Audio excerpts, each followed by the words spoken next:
It's over. The headline that's rocking the Sister Wives universe.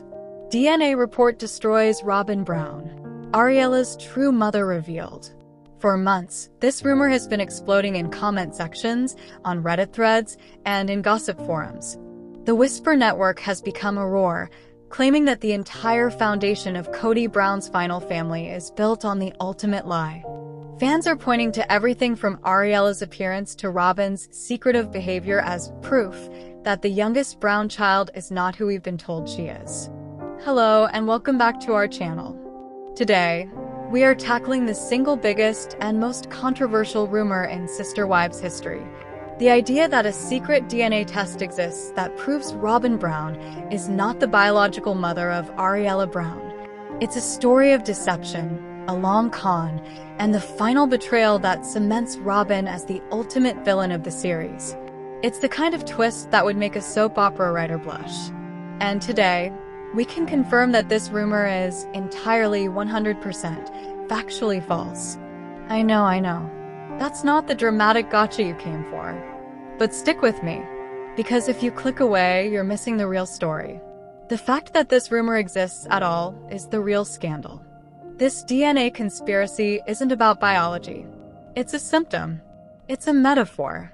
It's the collective scream of a fan base that watched a man with 18 children abandon 13 of them, and this lie is the only way their brains can make sense of it. Fans invented a conspiracy about Ariella's birth because the reality of her life with Kody is so profoundly, devastatingly unfair to the OG 13 that it defies rational explanation. You don't need a fake DNA test to destroy Robyn Brown's narrative. The truth, filmed by TLC cameras for over a decade, is so much worse. This isn't a story about a different mother. This is a story about a different family. This is the 10-year autopsy of the Brown family and how the tender-aged children, Ariella and Solomon, became the symbols of its complete and total collapse. This is the real story of how Robyn Brown didn't just join a family, she replaced it. To understand the rage, you have to go back to the beginning. Not 2016 with Ariella, but 2010, when Robyn Sullivan, a divorced mother of 3, entered the Brown family. From the very beginning, the rules were different for Robyn. Kody, a man who preached about the communal, polygamist lifestyle, was suddenly acting like a giddy, monogamous teenager. He was late for the birth of his own daughter, Truly, because he was off courting Robyn. He famously helped Robyn pick out her wedding dress, a massive taboo that left Christine, Janelle, and Mary devastated. He broke his own purity rules, kissing her before their spiritual marriage.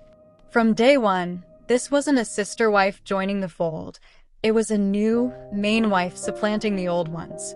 But the first legal knife in the back of the family was the divorce. In 2014, Kody and Robyn presented a plan to marry. Kody would legally divorce Mary, his only legal wife, so that he could legally marry Robyn. The reason they sold to Mary and to the audience was beautiful and selfless. It was so Kody could legally adopt Robyn's 3 children from her first marriage, Dayton, Aurora, and Brianna. Mary, desperate for Kody's love, agreed. She sacrificed her legal standing, her 24-year marriage, for the good of the family.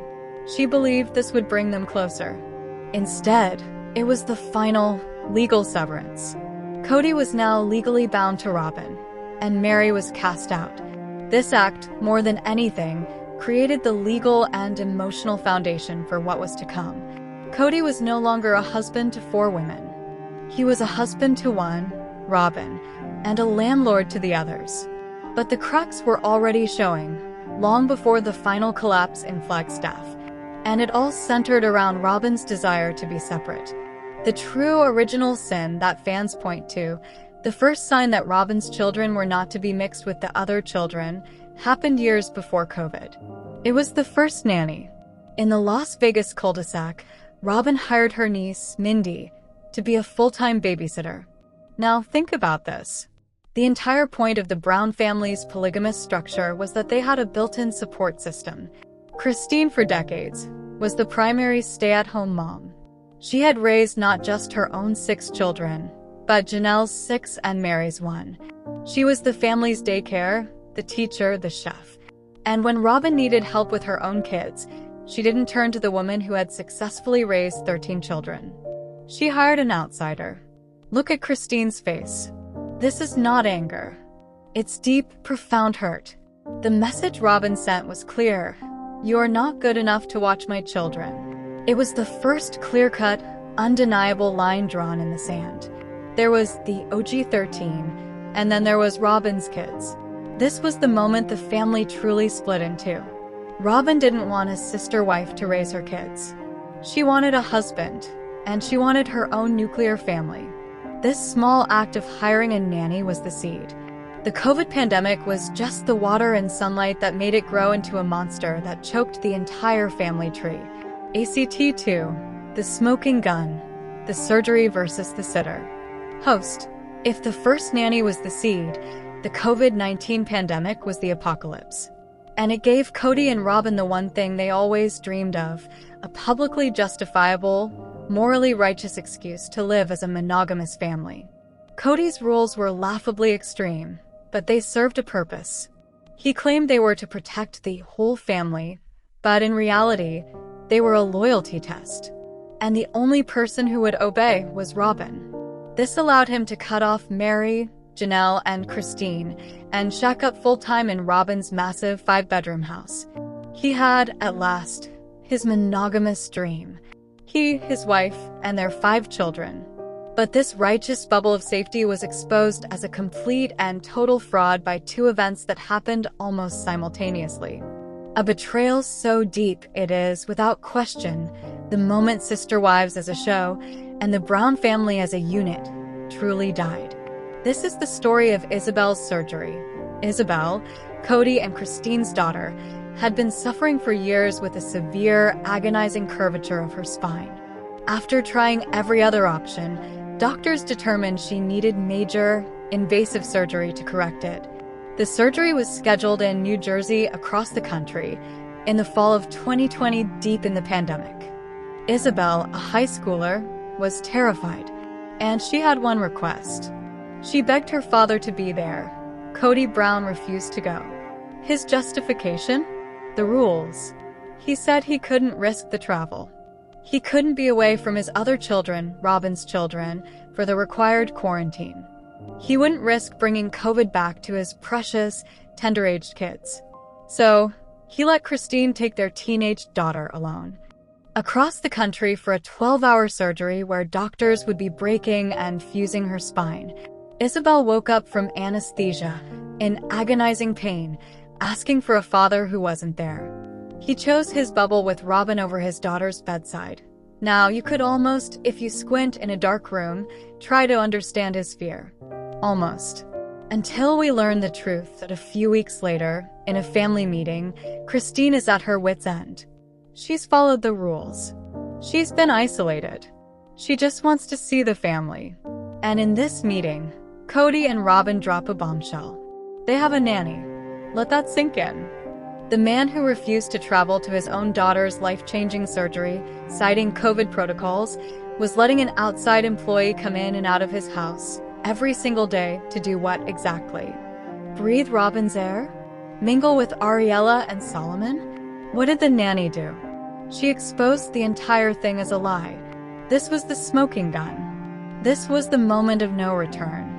There were no COVID rules. There was only one rule. Robyn's house is a fortress, and you are not welcome. Kody was not willing to risk his bubble to hold his daughter's hand, but he was willing to risk it to pay a stranger to help Robyn with the very children he was supposedly protecting. This is the hypocrisy. This is the betrayal. This is the moment fans looked at Kody and Robyn and realized there was no line they wouldn't cross. Christine looked at Kody and saw a man she no longer recognized. And Janelle saw a man who had abandoned her children. And this is why the DNA rumor was born. Because what father, what human being, abandons his daughter at her most vulnerable unless he's being conned? Or unless they aren't really his kids? It's easier to believe a lie than to accept this monstrous, selfish truth. ACT 3. The tender-aged versus the abandoned. Host: the nanny and the surgery are the what. But why? Why was this bubble so sacred? The answer lies in Kody's own words. He was protecting his tender-aged children, Solomon and Ariella. And this brings us to the core of the DNA conspiracy. The treatment of Ariella and Solomon is so jarringly different from the OG-13 that it's like watching two different fathers. The OG-13 were raised in a pack. They were, by their own admission, parented by Christine and often by their older siblings. Logan, at 16, was making breakfast for the younger kids. They were independent, tough, and self-sufficient. Kody was a driveway dad. He'd show up, create chaos, and leave. Then, there is the parenting of Solomon and Ariella. It is, to put it mildly, a case study in infantilization. For years, fans watched in confusion as Ariella, well into her elementary school years, was consistently seen on camera with a pacifier. At age 3, for even 5, still using a pacifier. While this is a parenting choice in the context of this family, it was a glaring symbol. Here were the other kids being told to grow up and be responsible, while Ariella was being actively babied. And it's not just the pacifier. Kody and Robyn have openly discussed how Ariella struggles to sleep alone, even at ages 7, 8, and 9. She ends up in their bed. Kody, the man who was barely present for the nighttime routines of his first 13 children, is now in a permanent co-sleeping arrangement, not just with his wife, but with his young daughter. And just this season, we saw a scene that sent the internet into a tailspin. Solomon, Kody and Robyn's son, is 13 years old, and Kody was on camera brushing his son's hair for him. A 13-year-old boy. Again, is this bad parenting? It's weird. But in a vacuum, who cares? But this is not a vacuum. This is a family where his other teenage son, Gabe, was being told he had to evict himself from his mother's apartment.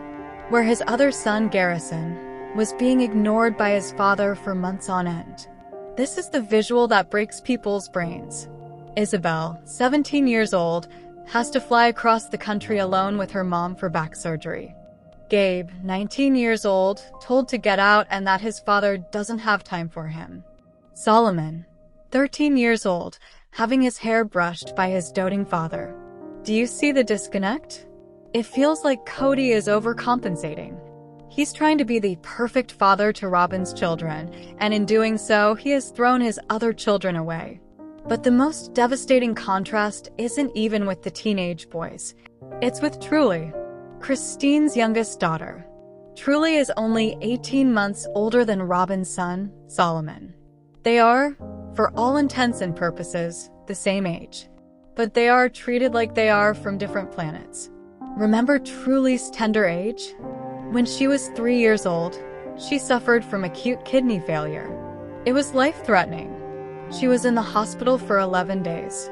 And where was Kody? According to Christine, he was barely there. He was bouncing between homes. He was, as Christine has implied, busy with Robyn. Christine spent 11 days and nights on a hospital cot alone, terrified she was going to lose her daughter. That was Truly's tender age. Now compare that to Kody, who refused to leave Robyn's house for weeks during COVID, who wouldn't even visit his other wives, because he couldn't bear to be away from Solomon and Ariella. He wouldn't leave them for a day to see Janelle, but he left Christine for 11 days while their daughter's organs were failing. This is the truth. This is the evidence. You don't need a fake DNA test. The proof is right there. In Kody's mind, they are different. He sees Solomon and Ariella as his. The rest are just theirs. Act 4. The Abandoned Sons and the Final Break. Host.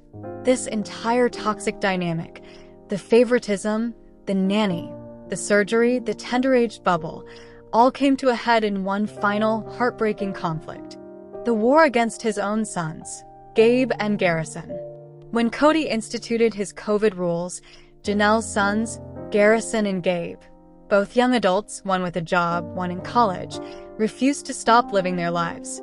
They wouldn't stop seeing their friends or, in Gabe's case, his girlfriend. Kody's response was not, okay, let's find a compromise. It was an ultimatum. He demanded that Janelle, their mother, kick them out of her house. Kody cut them off. Completely. He stopped speaking to them. He stopped seeing them. And in one of the most painful scenes ever aired on TLC, Gabriel broke down in tears, revealing that on his own birthday, his father called him, not to wish him a happy birthday, but to talk about COVID. Kody had forgotten his own son's birthday. Kody Brown was so wrapped up in his perfect, tender-aged bubble with Ariella and Solomon that he forgot his other son's birthday. And when confronted, he doubled down. He blamed Janelle. He blamed the boys. He said they owed him an apology. He would not, and has not, to this day, reconciled with his sons. This estrangement was a key factor in Janelle leaving him, and it was a wound that never healed. The tragic death of Garrison Brown in 2024 casts this entire period in an even more horrific light. Kody didn't just abandon his sons. He treated them as the enemy, and this is the final piece of the puzzle. This is why the Ariella DNA rumor is so potent. Fans look at this timeline. A man abandons his wife, Mary, to legally marry Robyn. He allows Robyn to hire a nanny rather than trust his other wife, Christine, who raised 13 kids. He refuses to be at his daughter Isabel's agonizing surgery, but does let a nanny into his safe bubble. He pampers and infantilizes his tender children, Ariella and Solomon. Wow. He forgets his son Gabe's birthday, demands his sons be evicted, and severs his relationship with them completely. When you look at that in black and white, it does not compute. It is the behavior of a man who is either a deeply cruel and narcissistic monster, or B, being manipulated by the most powerful con artist in history. The DNA rumor is for people who can't accept option A. It's an attempt to find a rational explanation for irrational cruelty. It's a fantasy that says, Kody isn't evil, he was just tricked. It's a story where Robyn didn't just have kids, she forged them. As the final step in her master plan to steal a husband, a check from TLC, and a family. It's easier to believe that than to believe the simple, horrifying truth. So let's go back to the title. DNA Report Destroys Robyn Brown. It's not true, but it is. There is no lab report. But the evidence, captured on camera for 18 seasons, is its own kind of DNA. It's the indestructible proof of a family's genetic code being rewritten, live, for all of us to see. The true mother of Ariella Brown is Robyn Brown. But the true mother of this rumor, the force that gave birth to this conspiracy, is also Robyn. And Kody. They mothered this lie through their own actions. They fed it and nurtured it with every act of favoritism, every hypocritical rule, every abandoned child, and every tearful, gaslighting confessional. Robyn Brown didn't need to fake a DNA test to destroy the Brown family. All she had to do was demand monogamy from a polygamist. All she had to do was draw a line in the sand and tell Kody to choose. And he chose. He chose her. He chose Dayton, Aurora, Brianna, Solomon, and Ariella. And in doing so, he left 13 other children and 3 women to wonder what they ever did wrong. The DNA report is fake. But the destruction is 100% real. Ariella Brown isn't the product of a conspiracy. She is, however, the living symbol of the family that Kody and Robyn built on the ashes of the one they burned to the ground. Thank you for watching. What do you think? Is the truth of Kody's